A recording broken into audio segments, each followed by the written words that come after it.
जिस दिन तक नरेंद्र मोदी अपना इस्तीफा नहीं देंगे, अमित शाह नहीं हटेगा, उस दिन तक नरेंद्र मोदी और अमित शाह नहीं सो पाएंगे।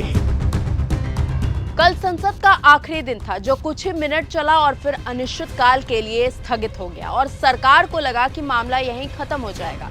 लेकिन तभी राहुल गांधी ने ऐसा ऐलान कर दिया जिससे सियासी पारा और चढ़ गया। राहुल ने साफ कहा कि जब तक नरेंद्र मोदी इस्तीफा नहीं दे देते और अमित शाह पद से नहीं हटते तब तक उन्हें सोने नहीं देंगे। आइए जानते हैं कि पूरा मामला क्या है। नमस्कार, आप देख रहे हैं न्यूज गंगा, मैं हूं आपके साथ अंकिता। संसद से लेकर सड़क तक जारी सियासी टकराव के बीच राहुल गांधी ने प्रधानमंत्री मोदी और गृह मंत्री अमित शाह पर सीधा हमला बोला है।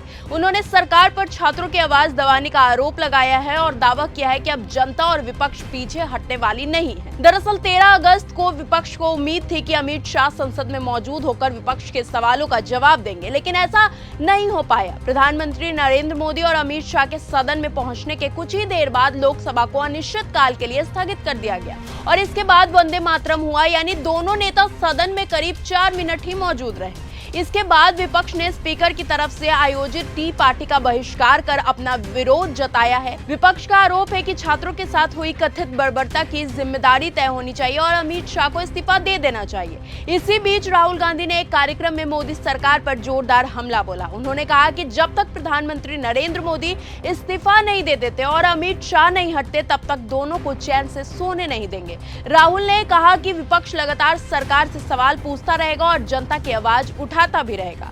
राहुल गांधी ने यह भी दावा किया कि प्रधानमंत्री कार्यालय के अंदर से उन्हें जानकारियां मिल रही हैं और वहां कथित तौर पर असंतोष चल रहा है। और मैं आपको बता रहा हूं, आप लिख लो, जिस दिन तक नरेंद्र मोदी अपना इस्तीफा नहीं देंगे, अमित शाह नहीं हटेगा, उस दिन तक नरेंद्र मोदी और अमित शाह नहीं सो पाएंगे।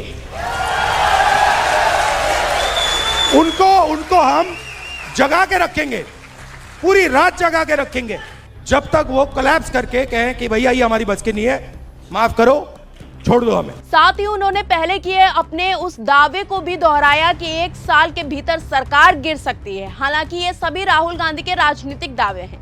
इसके अलावा राहुल गांधी ने प्रधानमंत्री मोदी के प्रेस कॉन्फ्रेंस नहीं करने पर भी सवाल उठाया और चीन को लेकर सरकार की विदेशी नीति पर भी गंभीर आरोप लगाए हैं। उन्होंने अरुणाचल और गलवान के संदर्भ में सरकार के दावों पर सवाल खड़े किए हैं और आरोप लगाया कि चीन के साथ सीमा विवाद को लेकर देश को पूरी जानकारी नहीं दी जा रही है। यानी इस पूरे विवाद में अब लड़ाई सिर्फ संसद के अंदर सवाल जवाब तक सीमित नहीं रही है, बल्कि राहुल गांधी के बयान से साफ है कि विपक्ष सरकार पर दबाव बनाए रखने की रणनीति पर आगे बढ़ रहा है। उनका दावा है कि सरकार कितनी भी कोशिश कर ले, विपक्ष जनता के मुद्दे उठाता रहेगा और अपने सवालों से पीछे नहीं हटेगा। अब सवाल यही है कि क्या राहुल गांधी इस आक्रामक तेवर से मोदी सरकार पर राजनीतिक दबाव और ज्यादा बढ़ेगा और क्या विपक्ष को ये रणनीति आने वाले दिनों में संसद से लेकर सड़क तक और बड़ा टकराव खड़ा कर सकती है। आपकी इस पर क्या कुछ राय है, अपनी राय कमेंट बॉक्स में हमें जरूर बताएं। तब तक के लिए धन्यवाद। अगर आपको यह हमारा वीडियो पसंद आया हो तो इसे लाइक और शेयर करना बिल्कुल ना भूलें। साथ ही हमारे चैनल